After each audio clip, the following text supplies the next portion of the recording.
Hi kids, welcome to my channel free way to English. आज का जो video है उसमें हम करने वाले हैं question and answers for our chapter a mad tea party.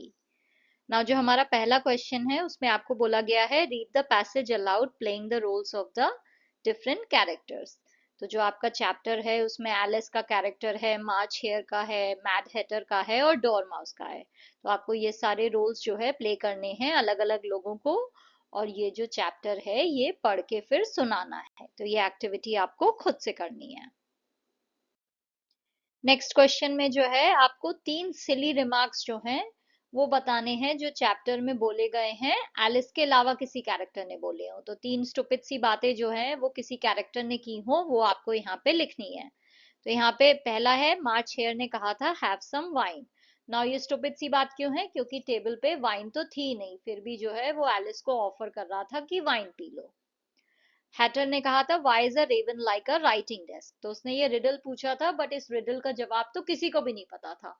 तो ये कैसी पहेली है कि किसी को इसका जवाब ही नहीं पता है।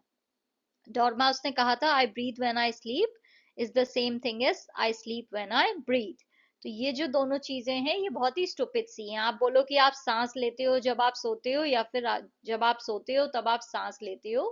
ये जो सेंटेंसेस हैं ये बस प्ले ऑन वर्ड्स हैं, इनसे कोई लॉजिकल सेंस नहीं बन रहा है। तो ये जो है ये भी एक सिली रिमार्क है। तो ये 3 जो है एग्जाम्पल हैं सिली रिमार्क्स के आपके चैप्टर से। नेक्स्ट क्वेश्चन है, आई मीन व्हाट आई से what I mean, I see what I eat what I से। सेम इसी पैटर्न पे जो है आपको एक दो और सेंटेंसेस लिखने हैं। तो यहाँ पे मैंने लिखा है I laugh when I joke when I laugh, I wear what I like what I wear. Next question है, write what you would like to do if time was your friend. तो सपोज करना है time कोई इंसान है जो कि आपका दोस्त है, तो फिर आप क्या करना पसंद करोगे अगर टाइम से आपकी फ्रेंडशिप हो जाए? तो मैं क्या करूंगी, मैं टाइम को बोलूंगी कि थोड़ा धीरे हो जाए जब भी मेरी लाइफ में कुछ हैप्पी मोमेंट्स आ रहे हो। अगर मैं कोई गेम खेल रही हूँ, बहुत अच्छा चल रहा है, किसी थीम पार्क में हूँ, बहुत मजा कर रही हूँ, तो मैं टाइम को बोलूंगी कि थोड़ा स्लो हो जाए ताकि मैं और ज्यादा इंजॉय कर सकूं। I would also speed up boring or unpleasant situations and pause time to relax and plan during stressful periods. और अगर कोई बोरिंग सी बात हो रही होगी तो मैं टाइम को बोलूंगी थोड़ा जल्दी जल्दी चल ले, फास्ट फॉरवर्ड हो जाए। राइट, बहुत ही बेकार सी फीलिंग आ रही है, कुछ अच्छा नहीं हो रहा है, बेकार सा हो रहा है, तो टाइम को बोलूंगी थोड़ा तेजी से चले। और कभी जो है मुझे थोड़ा रिलैक्स करना हो, थोड़ा आराम करना हो, तो मैं टाइम को रोक भी दूंगी। Additionally, I would travel back to the past to relive cherished memories and explore historic events. और साथ ही जो है मैं ट्रैवल भी करूंगी टाइम में, पीछे जाके मैं ये भी देखूंगी कि हिस्ट्री में क्या क्या हुआ था, अगर कुछ बहुत अच्छी घटनाएं हैं जो मैं देखना चाहती हूँ। जैसे कि अगर मुझे डायनासोर्स को देखने का मन है तो मैं उस टाइम में वापस चली जाऊंगी। तो जो भी चीजें हैं जो मैं मिस कर रही हूँ, जो मैंने लाइफ में देखी नहीं है, हिस्टोरिक जो चीजें हैं वो मैं टाइम ट्रैवल करके देख सकूंगी। या फिर मेरी लाइफ में कोई चीज बहुत अच्छी हुई हो, मैंने लास्ट दिवाली पे बहुत मजा किया था और मेरा मन कर रहा है दोबारा से उस चीज को लिव करूं, दोबारा से वो चीज देखूं, तो मैं टाइम ट्रैवल करके वापस चली जाऊंगी उस टाइम में। तो अगर टाइम मेरा फ्रेंड होगा तो मैं ये सब करूंगी।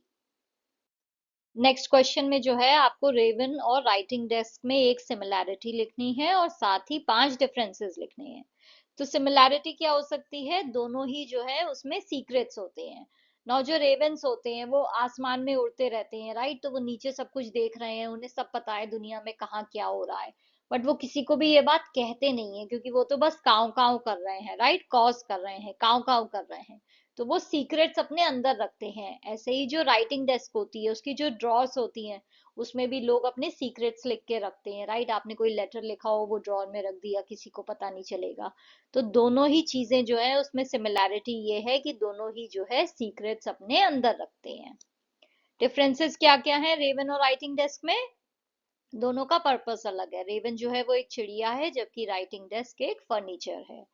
मोबिलिटी जो है दोनों की अलग है। रेवन जो है वो उड़ सकती है जबकि राइटिंग डेस्क जो है वो स्टेशनरी है, राइट, जहां पे है वहीं पे रहेगा। साउंड, रेवंस जो है वो काउइंग नॉइज करते हैं, राइट, काउ काउ की नॉइज होती है, जबकि राइटिंग डेस्क जो है वो साइलेंट होती है। हैबिटेट, रेवंस जो है वो नेचर में रहते हैं जबकि राइटिंग डेस्क तो जो है इंडोर्स रहती है, राइट, कमरों में मिलेगी, घरों में मिलेगी। अपीयरेंस, रेवंस जो है वो काले रंग के होते हैं और उनके पर होते हैं, जबकि जो राइटिंग डेस्क है वो लकड़ी की बनी हुई होती है और अलग अलग कलर और डिजाइन में आती है।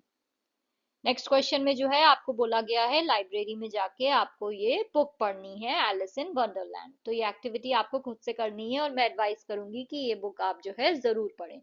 बहुत ही अच्छी बुक है, आपको बहुत मजा आएगा ये स्टोरी पढ़ने में। Some funny riddles, कुछ फनी पहेलियां। The man in the wilderness asked of me, how many blackberries grow in the sea? तो जो wilderness में, जो जंगल में मुझे इंसान मिला था, आदमी मिला था, wilderness का मतलब होता है जंगल में, बिल्कुल सुनसान जगह पे जो है मुझे एक आदमी मिला, उसने मुझसे पूछा कि समुंदर में कितनी ब्लैकबेरीज उगती हैं। नौ, ब्लैकबेरीज जो है स्ट्रॉबेरीज की तरह एक फ्रूट होता है जो जमीन पे होता है, समुंदर में नहीं। तो मैंने उसे जवाब दिया जो मुझे सही लगा। As many red herrings as grow in the wood, जितनी मछलियां जो है वो पेड़ों पे उगती हैं, उतनी ही ब्लैकबेरीज समुद्र में उगती हैं। तो यहाँ पे जो रेड हेरिंग्स है उसका मतलब यहाँ पे फिश है, बट रेड हेरिंग्स करके कोई फिश नहीं होती है, हेरिंग्स फिश होती है, बट उसे जब स्मोक करते हैं तो रेड हेरिंग्स कहते हैं।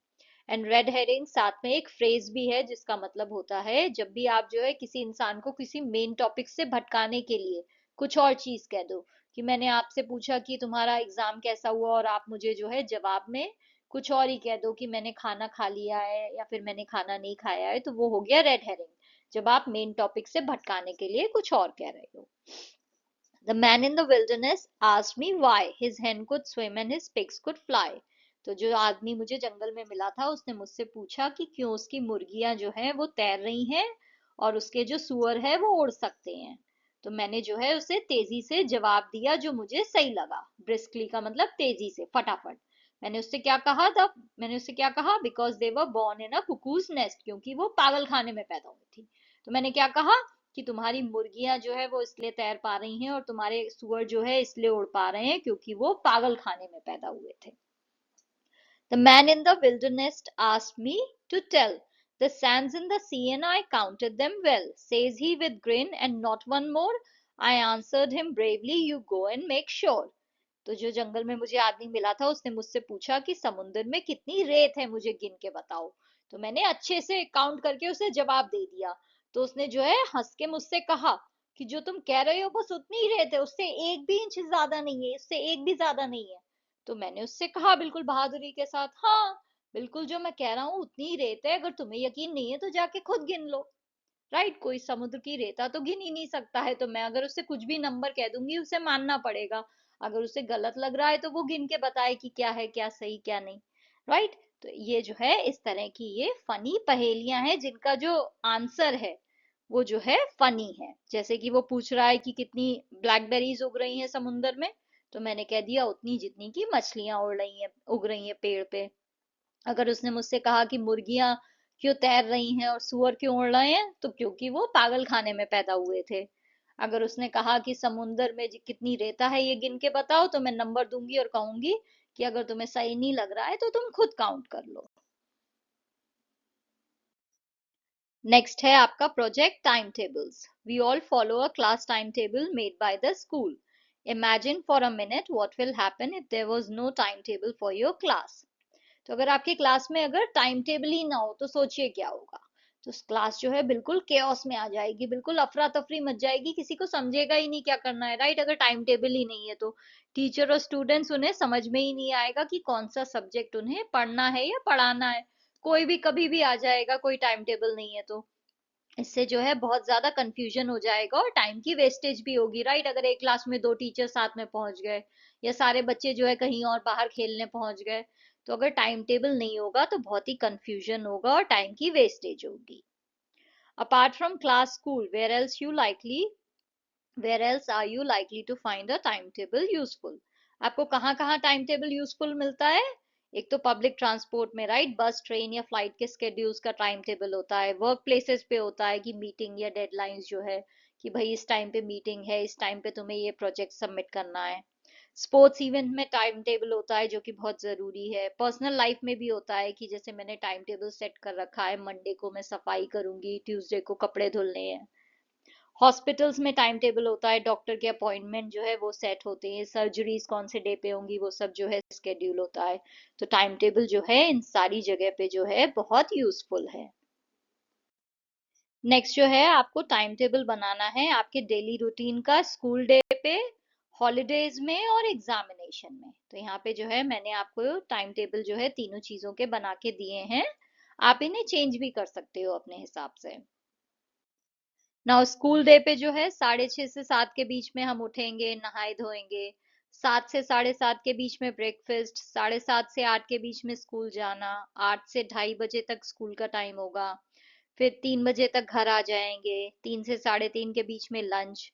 फिर जो है 3:30 से 4:30 के बीच में जो है रिलैक्स का टाइम, प्ले टाइम जो है वो होगा।